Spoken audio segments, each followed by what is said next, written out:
Moving on to we're going to move item number 11 up, and the, I'll get straight out here in a minute, to have our presentation from the auditors, and I'll have them come at this time. Good evening. Thank you. My name is Paula Lau with Casella Bradley Hill, and I'm here today to discuss a draft of the annual financial report with you and answer any questions that you might have about this document as well. What I want to do is just point out a few of the financial highlights to you on page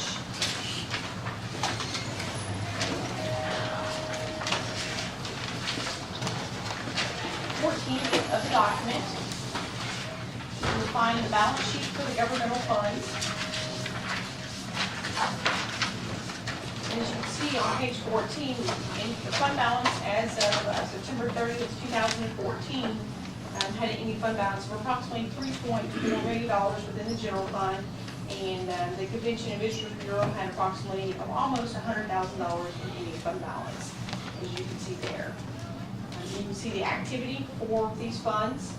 Total revenues for the general fund were approximately $2.3 million, with the Convention and Visitors Bureau being almost $300,000. And you can see the expenditures there at the bottom, with total expenditures for both of these funds being approximately $2.7 million. Then we had a net change in fund balance of a decrease of $84,000 with What page is that now? 16. Oh, that's at 14. Yes, then I moved to 16, and I didn't let you know that. I didn't see the numbers. Yeah. So page 16, you can see the total revenues that you have for the general fund, the Convention and Visitors Bureau, and you can see the total expenditures as well. And the net change in fund balance for the general fund was approximately $66,000 of a decrease. Total expenditures, as you can see here, about 3/4 the amount of the fund balance of the city at the end of the year for the general fund. On page 18, you can see the balance sheet for the municipal utility fund. The net position at the end of the fiscal year is approximately $10 million, and unrestricted portion of this net position was about $4.4 million. The other portion of your net position basically includes the capital assets of this fund, net of the debt that relates to it, which leaves you about $5.6 million in net investment in capital assets. Obviously, that portion of your net position is not liquid in order for you to be able to pay for operations and things like that for the city, for the municipal utility fund, but obviously those capital assets are being used as a part of operations. On page 19, for the municipal utility fund, you can see total operating revenues are about $1.4 million in total operating expenses. For a little bit more than $1 billion, giving a net change in operating expenses is an increase to your net position of approximately $300,000. But obviously, too, there's some other items that were non-operating expenses that the city did have within this fund. But looking down the page, you can see the total change in that position was an increase of approximately $341,000 of this fund. And obviously, this portion, this is not cash flow for this fund. On page 20, you'll see the cash flow for the municipal utility fund. And we had a net decrease in cash and cash equivalents for this fund. But a lot of that was due to purchases of capital assets of approximately $276,000. That's your major difference between your operating statement on page 19 and your cash flow statement on page 20. There's actually just a small decrease there for in your cash flow. And flipping through the report on page 21, you find the notes of the financial statements, provide you some more detailed information about the city, and in particular, like on capital assets on page 28 and 29. You'll find a little bit more detailed information about those items, and as well as long-term debt on page 30 and 31.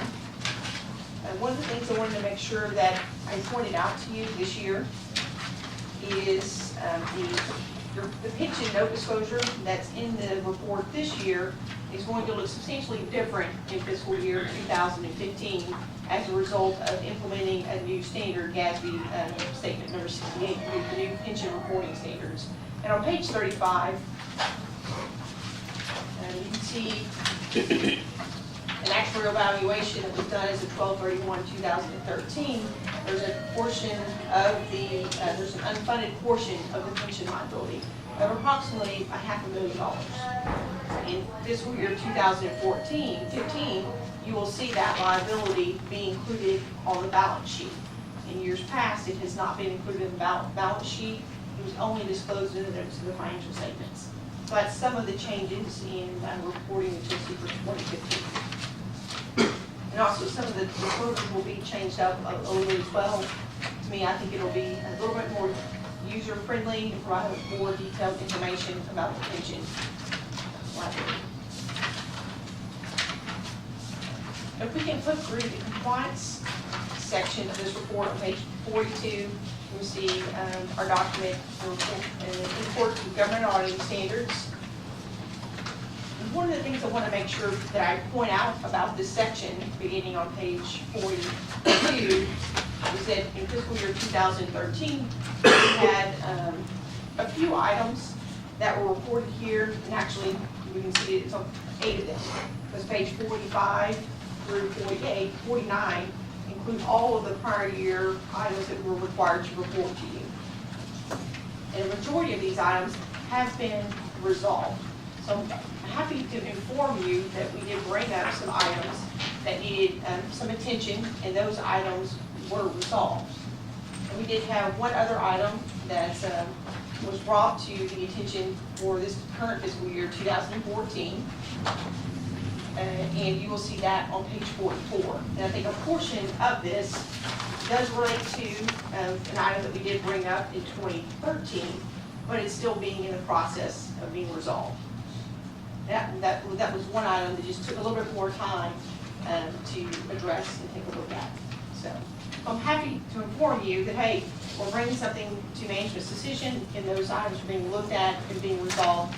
And to me, you know, as someone sitting in your seat, that's what I would want to see of management.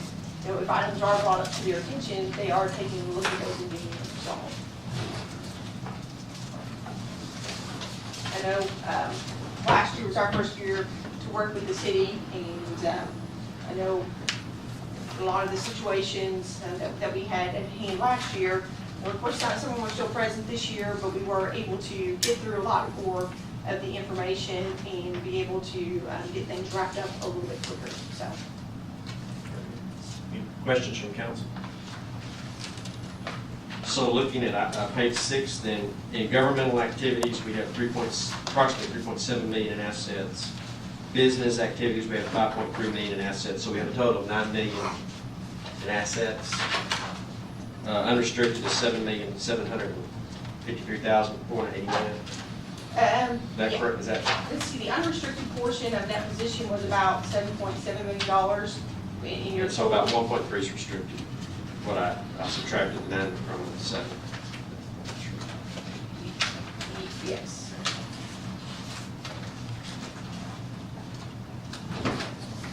Questions from council? Yes, Councilman. Once the council has approved this final draft, will we receive, each council member receive a copy of the actual audit and not just this? Yes, that is correct. And we do still have one item to resolve. Right, I And so, understand. yeah.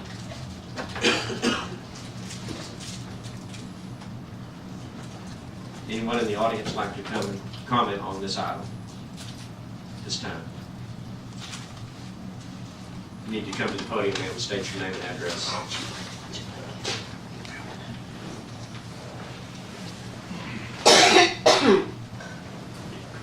My name's Debbie Harper, and I live at 1508 County Road 2018.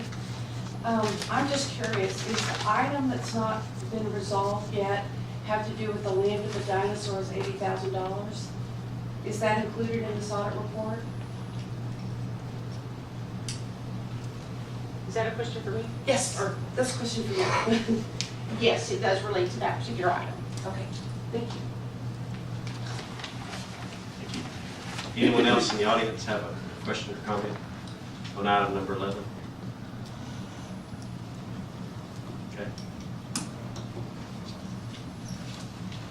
Coming back to council, is there we need a motion then to approve the draft of this, is that correct, Kyle? Yes. Yes. Is there a motion to be entertained to approve the draft? No? I just have a question Oh, and you got a a statement? concern.